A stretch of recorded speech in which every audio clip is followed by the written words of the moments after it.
Hello, and welcome to our November 24th update. This update is going to be quite long since we got a lot of new content to show you, so I'll just tell you what you'll be seeing first. You're going to see 4 new platforming levels, which are the office, the kitchen, the treehouse, and the pool. 1 new boss level, which is the fireplace in the living room. 1 redone boss level, the tennis court with the tennis racket. And some UI updates. If you just want to know what we'll be working toward in our next and final update for this version, you can skip to this time. Alright, on with the update. This is level 5, and the first level of World 2, the office. In this first part, the player must perform a bit of platforming, jumping the gaps between the shells while avoiding the book enemies. From here, players will jump on these file boxes to reach the desk.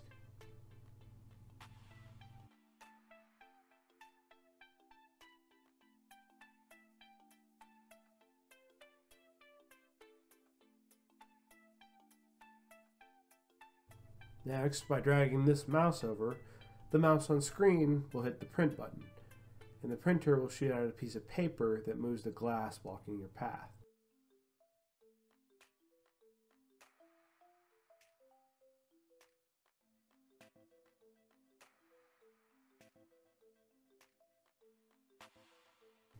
Players will then need to turn on all these lights, which in turn activate the printers that spew out paper, and these will act as platforms.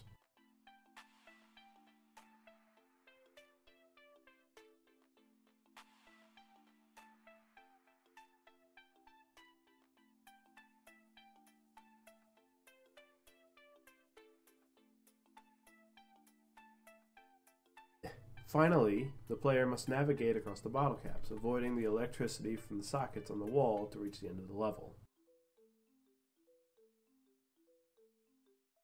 This is level 7, and the third level of World 2, the kitchen.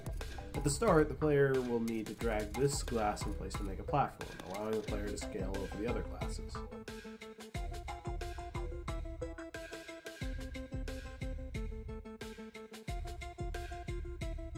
After that, the player can drag this glass here along with them, allowing them to block the forks that try to stab the player.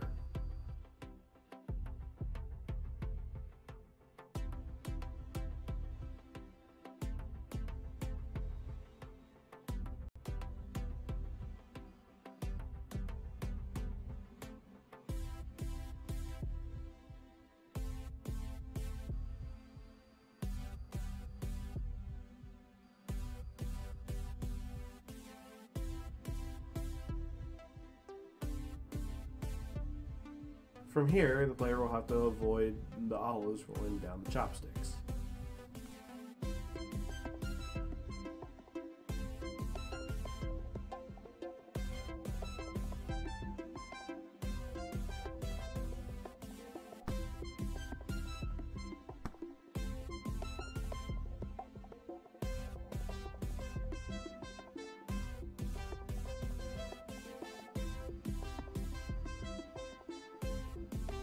After pushing through the cans, the players can then bounce across the bar stools to reach the next counter.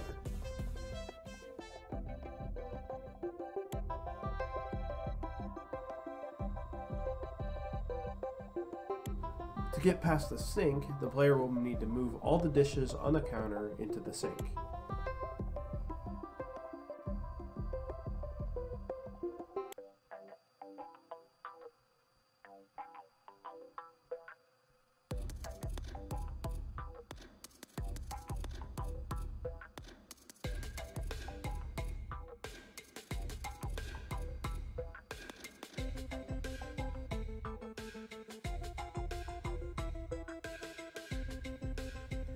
Doing this raises the water level and creates platforms for the player to jump across on.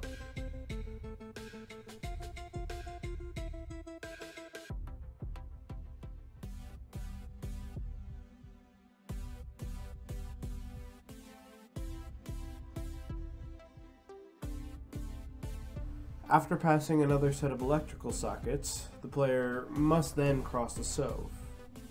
If they time it right, they can catch the steam coming off the vent and get to the end of the level.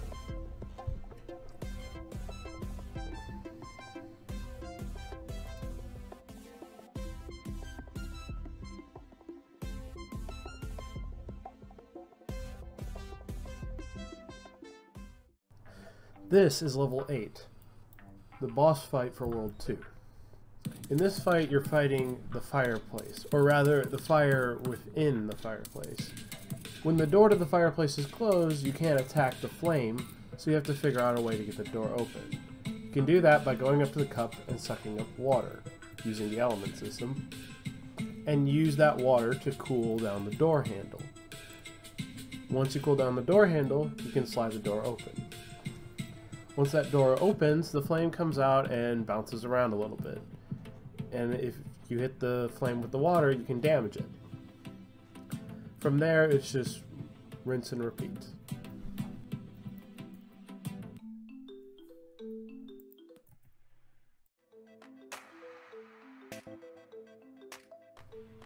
This is level 10 and the second level of World 3, the treehouse. The main goal here is for the player to scale up the tree, then solve the puzzle at the top.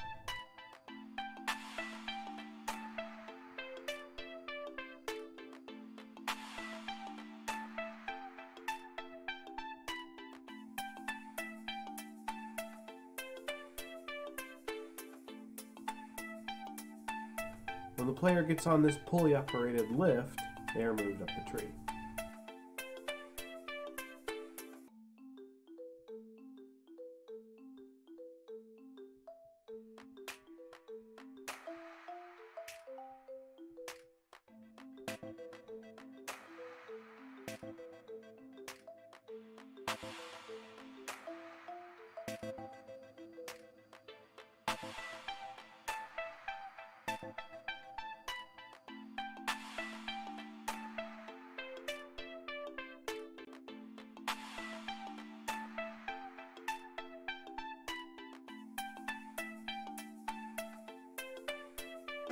Upon reaching the next lift, which is littered with leaf and rock enemies, the player needs to move the box off of the lift, since the box is weighing it down.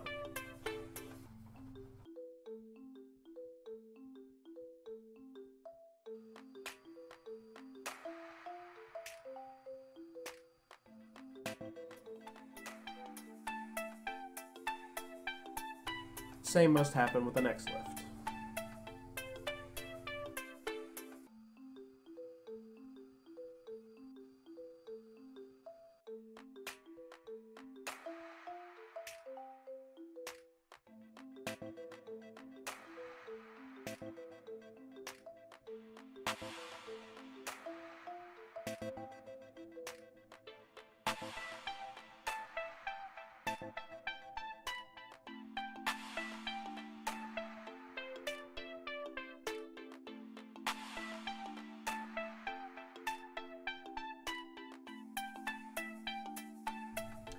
Inside the treehouse, the player will need to solve this puzzle, which uses prisms to refract the light around the room. By huffing or puffing the prisms, they rotate, allowing the beam to be redirected. Once the beam reaches the glass next to the door, it unlocks, allowing the player to complete the level.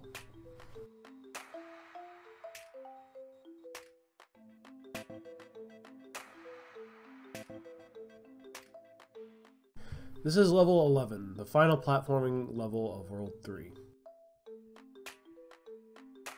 By jumping into the pool, the physics act differently on the player, allowing the player to fall more slowly and jump higher. These torpedoes are the main enemies in this level. The red and yellow ones home in on the player, while the green ones move in a straight line. Both explode on impact. The main objective of the level is to collect those 5 pool rings. Once all 5 are collected, the wall blocking the path near the end of the level will lower. When the player enters this tube, they are sucked back to the surface, which leads the player to go back to the diving board.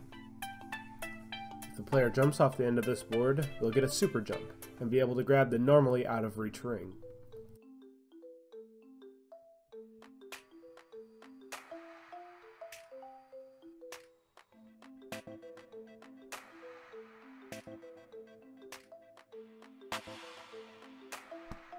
This pool jet here blows out, propelling the player in a similar way to the vents. By riding the current, the players can reach another ring.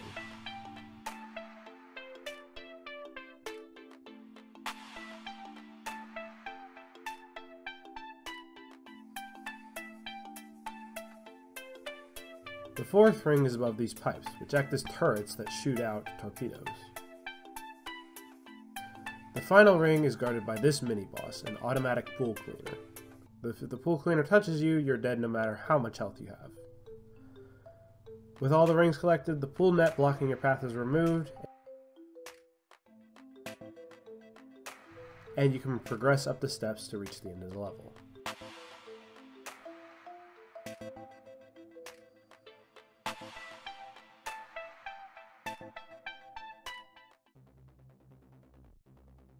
Level 12, the tennis court is largely the same boss fight as in previous versions. The boss attacks and the way to beat the boss are similar, but the boss covers a greater distance with its jumps, and the boss is much larger.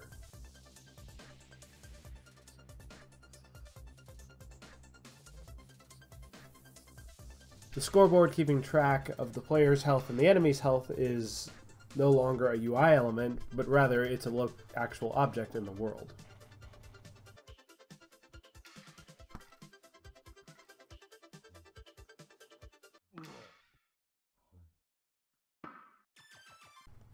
Finally, we have a working world map. We have placeholder objects for now, but by the final update, this will look like a legitimate world map.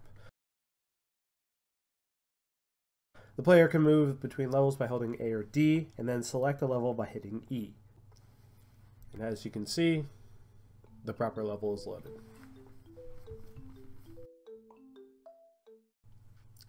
So, what's coming next? These are the main points we'd like to hit on for the next update. The last two levels, the garage and the final boss fight, both of which are already in development. More sound effects, more music, menus, a complete world map, and just some overall polishing. Thanks, and we look forward to you playing our game.